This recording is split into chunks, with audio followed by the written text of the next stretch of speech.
Ciao, io sono Marianna e benvenuti sul mio canale. Oggi per la rubrica preparazioni base in cucina vi propongo la ricetta base del pane. Come sempre ci saranno dei trucchi e dei consigli con cui otterrete un pane fragrante. Come sempre gli ingredienti trovate tutto giù in info box. Buona visione! Nella ciotola verso 50 ml di acqua, aggiungo il lievito sbriciolato e con un cucchiaio mi aiuta a scioglierlo. Adesso unisco la farina e con una spatola inizio a mescolare il tutto. Dopo che ho visto che tutto il liquido presente nella ciotola è stato assorbito dalla farina, inizio a versare un po' per volta l'acqua. Il primo consiglio che vi posso dare è che in base alla farina può essere assorbita più o meno acqua. La quantità dell'acqua che vi ho dato è indicativa. Dopo che ho versato tutta l'acqua, aggiungo l'olio e sempre con la spatola continuo a lavorare. Come si vede dalle immagini, il mio pane sta assorbendo tutto l'olio. A questo punto che il mio impasto ha già iniziato a formarsi, mi trasferisco sulla spianatoia. Sporco leggermente la spianatoia di farina e trasferisco il mio impasto e inizio ad impastare. Come vedete, l'impasto è ancora abbastanza umido, quindi sicuramente c'è necessità di altra farina. Come secondo consiglio che vi posso dare, se l'impasto ha bisogno di un altro po' di farina, la si può aggiungere senza problemi. L'unica cosa da fare attenzione è che non bisogna eccedere con l'aggiunta della farina. Come si può vedere dalle immagini, sulla spianatoia non c'è più farina, ma a me serve altra farina, quindi ne spolverizzo un po' e continuo ad impastare. A questo punto, che il mio impasto è quasi del tutto formato, aggiungo il sale. Continuo ad impastare.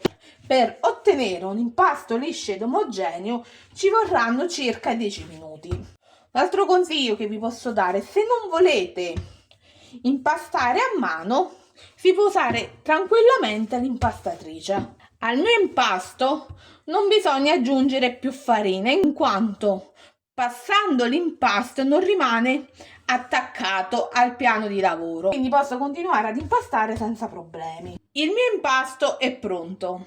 A questo punto lo metto momentaneamente da parte. Una ciotola pulita, verso al suo interno un filo di olio d'oliva e con un pennello tutta la superficie della mia ciotola. Alternativa, un altro consiglio che vi posso dare: se non volete utilizzare l'olio d'oliva, si può utilizzare tranquillamente della farina, ma con l'olio d'oliva si è sicuri che l'impasto non si attacca alla ciotola. Prendo il mio impasto e lo adagio all'interno della ciotola.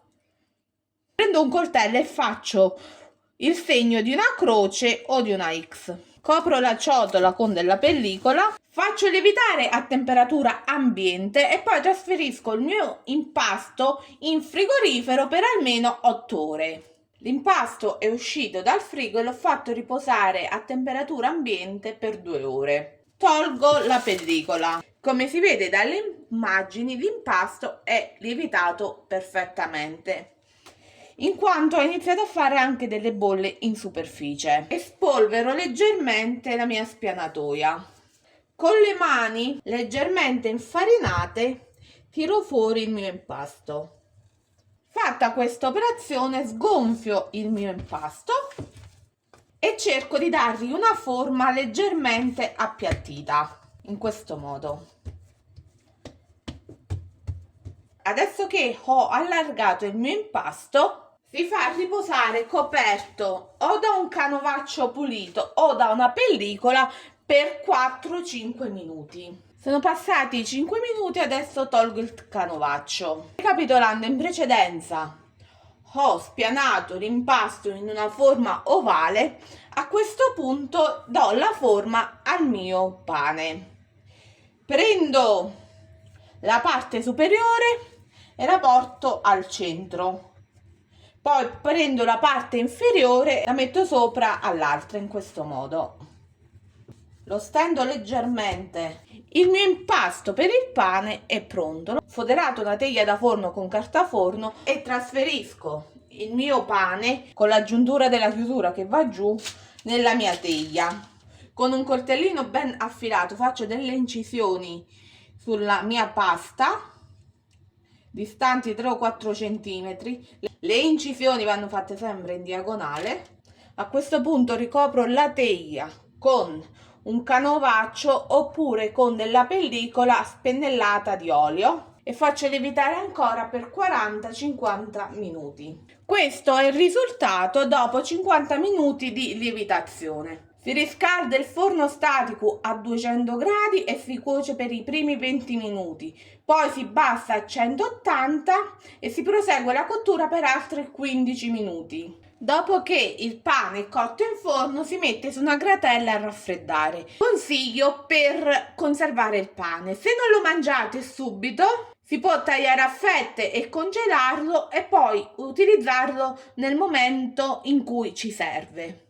Oppure se rimane qualche giorno e quindi è un po' più duro e non si riesce a mangiare, con questo pane vengono degli gnocchi di pane che sono una meraviglia.